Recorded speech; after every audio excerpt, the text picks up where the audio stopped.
Hey. Hey. Hey. Hey. Let's talk. Let's talk on Fridays.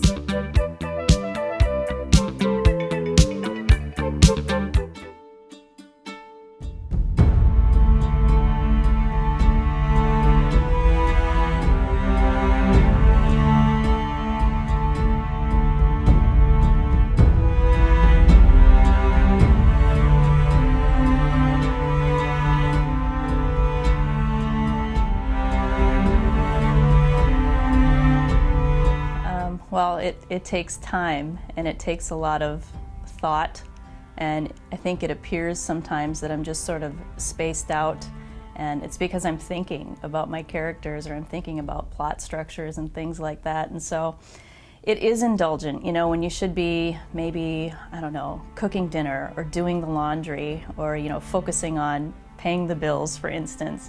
You might find yourself dreaming and imagining about Stillwater 1840, which is where my newest novel is set. So in that way, it is indulgent. I suppose, you know, in other households, people maybe indulge themselves through, I don't know, TV or Facebook, but writers are thinking, and that's what, you know, takes up their time and their energy a lot of the times.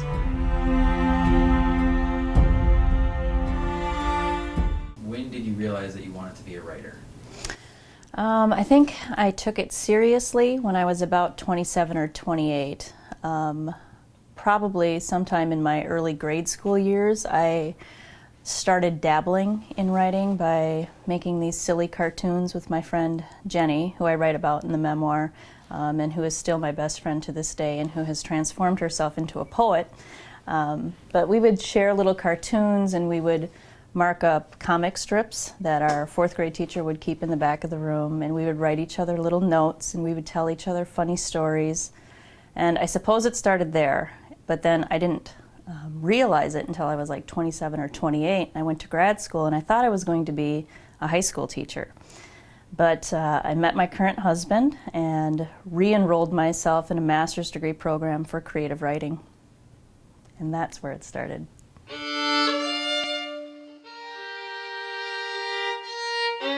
I didn't even know that these people existed, really. I don't know who I thought was writing television shows and movies, but it never occurred to me that people who write were walking around in my environment.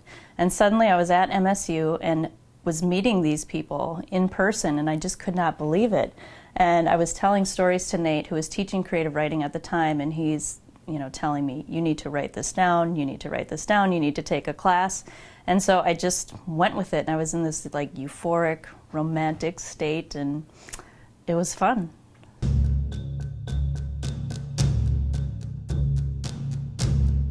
Writing, it's very self-indulgent, but it's also a really difficult thing to do, I think, without a community of people, because it can be very isolating.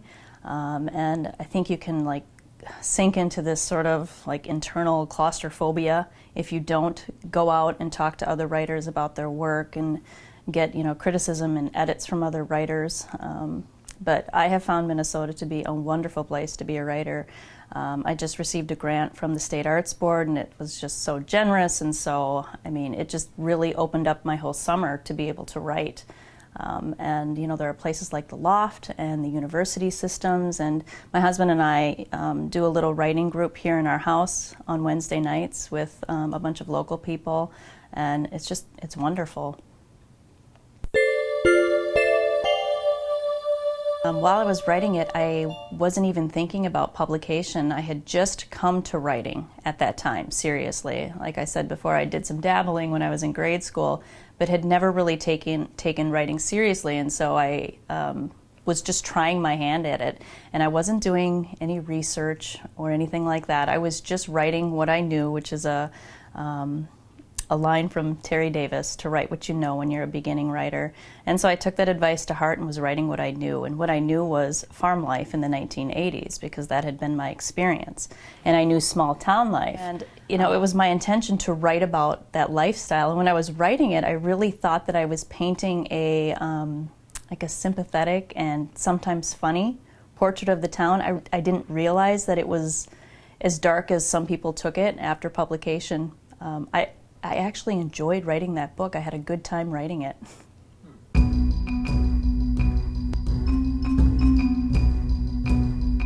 When we had quiet or private moments, which we sometimes had because he didn't have any boys, and he sometimes would consider me his son and take me out to do field work with him, he would sometimes tell stories about what it was like to grow up in the area near where we farmed. And he told me once that some neighbors had driven another neighbor into Wood Lake because of his unnatural ways with women, children, and for stealing machinery.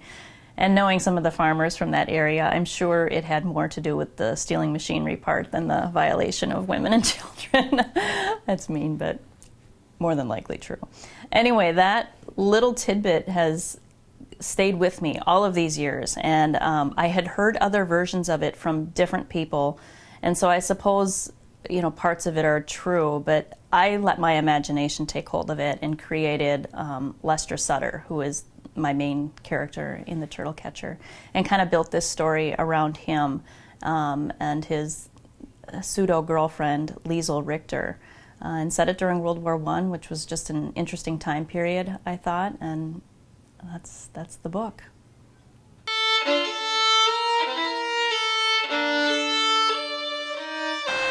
I don't write it down that way, but when I'm working with fiction, I do massage plot lines. Like, I think about them. I do a lot of running. I'm training for a marathon, and so while I'm out there, sometimes I think about how these stories should evolve if it's fiction. When you're writing nonfiction, I don't personally worry about plot very much or at all. But when you're working with fiction, you really kind of have to think about how these things are going to work themselves out. And it's not always possible to come up with all of the solutions, and that can be hard, but I just try to keep writing at it until a new outlet to a mystery or a conundrum reveals itself. That's kind of crazy. Do you know what the end's going to be before you start? No.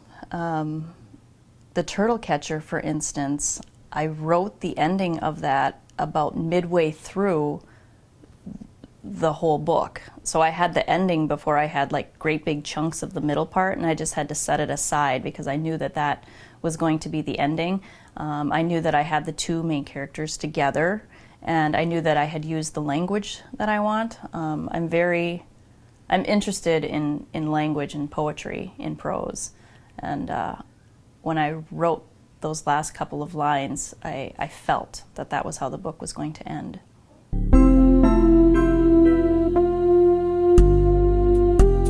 I think however we can get our work out there is the route we should take. But for me, it just happened to happen very traditionally. I was in a workshop at MSU, and I submitted one of my chapters to a contest in the cities. Like I said, Minnesota's a great place for supporting artists, and I won that contest. And then a publisher contacted me, I think is how it worked, and asked if I had more, which I did. And that's how the first book came to be. And then the second one came to be because, I wrote a short story called The Turtle Catcher and won the Tamarack Award, which was put on by Minnesota Monthly, another Minnesota contest. And then what happened? I don't know. I think a publisher called my agent, and that's how The Turtle Catcher, the novel, came to be. And since then, my husband and I have co-written a young adult novel called Horse Camp, and I have an agent now, and so she just makes life so much easier for me. Her name's Faye Bender. She's in New York. She's really wonderful. She's a Midwestern gal, so we kind of have that hard work sort of core ethic in common. And she just pounds pavement for us, and she sold Horse Camp within I think 3 or 4 weeks of having it on her desk. It was amazing. And it's coming out next summer, and I've got a couple more things in the hopper. And, I'm entertaining other routes. I have a collection of essays right now. You mentioned that you saw my blog, and since then I've taken most of those postings down and have just left excerpts because I think I want to compile them and put them together and then either sell them or publish them. But I'm looking at smaller publishing houses for that because they're essays and they just feel more intimate to me, and they're about my family again, and I want to go a smaller publishing route so that I have more, I think, control over the marketing.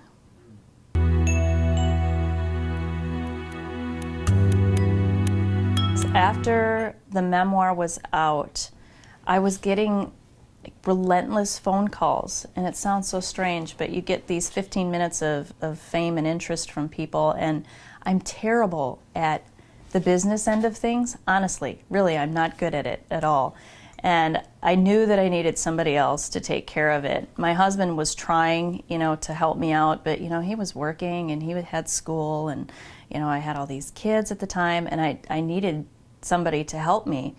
And I think my publisher gave me a list of names or something at the time, and I just started making phone calls, and Faye she sounded familiar to me already.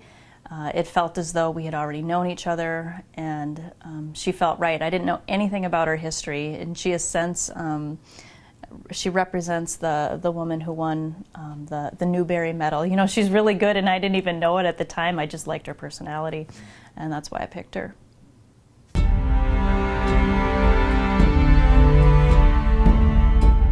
6 kids it's a lot, and some days I feel like it's more than I can handle. But when you have them, they are the priority. They are the number one priority every day, every minute of every day.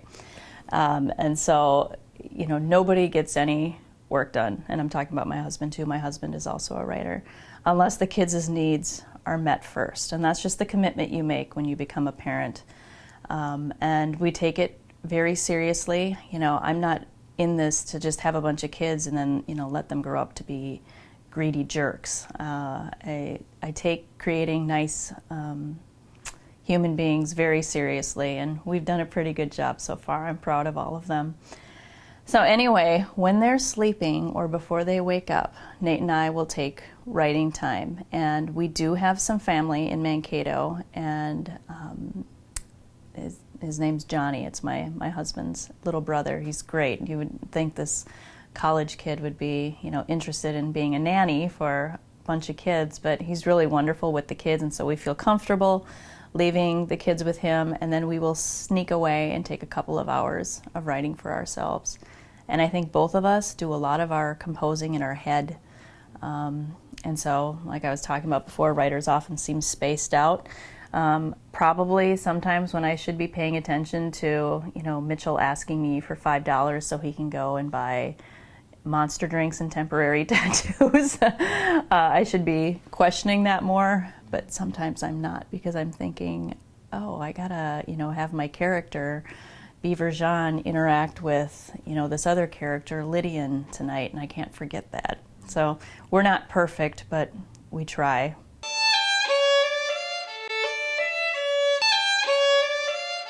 And, everybody digs Larry McMurtry for Lonesome Dove, and, it's maybe one of the best books in American literature, I think.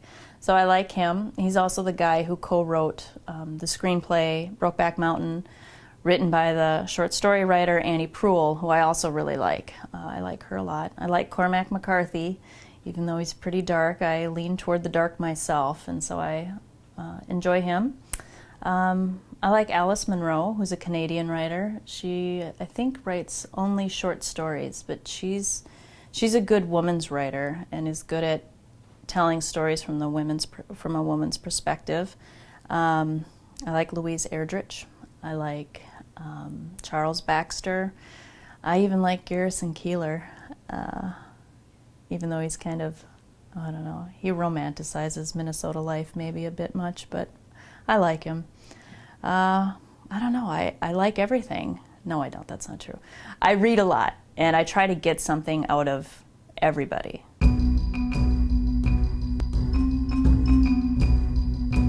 A commitment to myself in January of this year that I was going to write an essay a month, and I've been doing pretty good. Some months I've come up with as many as 2 or 3. I'm struggling for September, but I'll get there. And in the end, I'm hoping to put them all together and get them out there. I've got this YA thing going called Roped. It's sort of a Western from the perspective of a young girl whose father used to work on a whaling ship.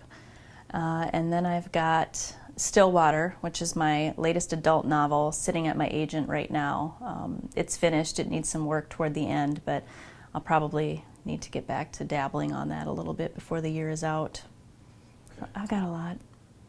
I'm never out of ideas.